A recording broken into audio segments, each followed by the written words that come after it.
Hey, this is T&M. And today's episode might make a few people uncomfortable. But I'm not here to sugarcoat anything.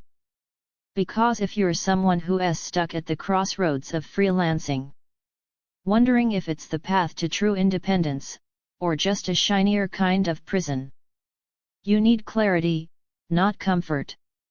So here's the question: is freelancing the beginning of real freedom or the death of it? Let's get into it. Most people start freelancing because they want freedom. They're tired of office politics, endless meetings, and climbing someone else's broken ladder. So they quit.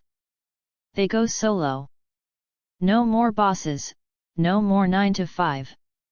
Sounds like freedom, right? But here's the truth. Freedom isn't not having a boss. Freedom is being able to choose when, how, and if you want to work at all. And most freelancers, they're not free. They're working longer hours than ever. They're on call 24/7. They're the accountant, the designer, the project manager, and their own therapist all rolled into one. That's not freedom. That's a one-person company with no boundaries and no backup. Let's be real. There's a difference between escaping the system and actually building your own. Most freelancers don't build. They run. And when you run without a map, you don't find freedom. You find the desert. You get tired. You get stuck. You start to ask yourself, wasn't this supposed to feel better than a job? Because you've left the cage but you haven't built a compass.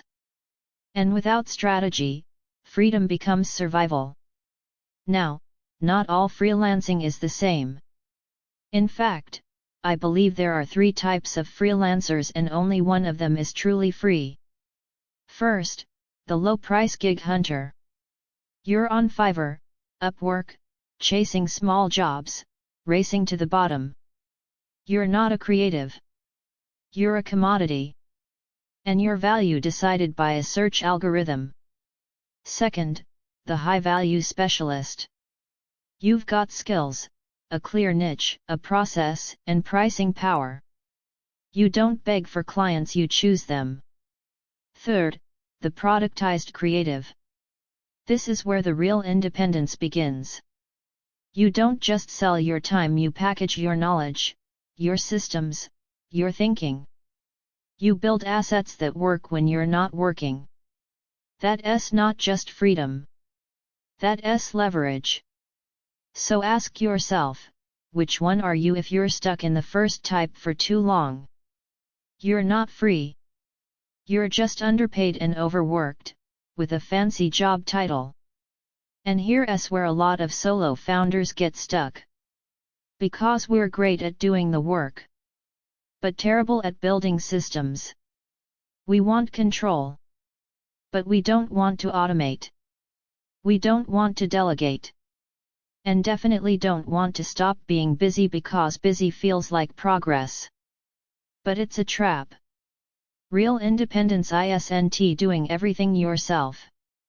It's building a system that works with or without you. If you really want freedom, here's the secret: stop trading time for money. Start building repeatable value.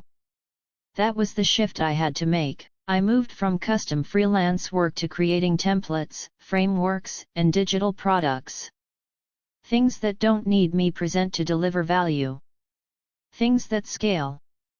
Now, I don't need to hustle every hour to survive. I've built systems that keep working even when I'm not. That's what freedom actually feels like. So back to the question. Is freelancing the death of freedom, or the beginning of it? The answer is simple. It depends on what you build. It depends on whether you're reacting, or designing. Whether you're just another service provider, or someone building a system that runs on clarity, not chaos. And if you're stuck, if you don't know how to start productizing, how to escape the stress, or how to raise your value, I've built something that might help. It's the exact tools, templates, and strategies I used to get unstuck. And finally build a system that gave me real independence. You can check it out.tmtmtm.gumroad.com.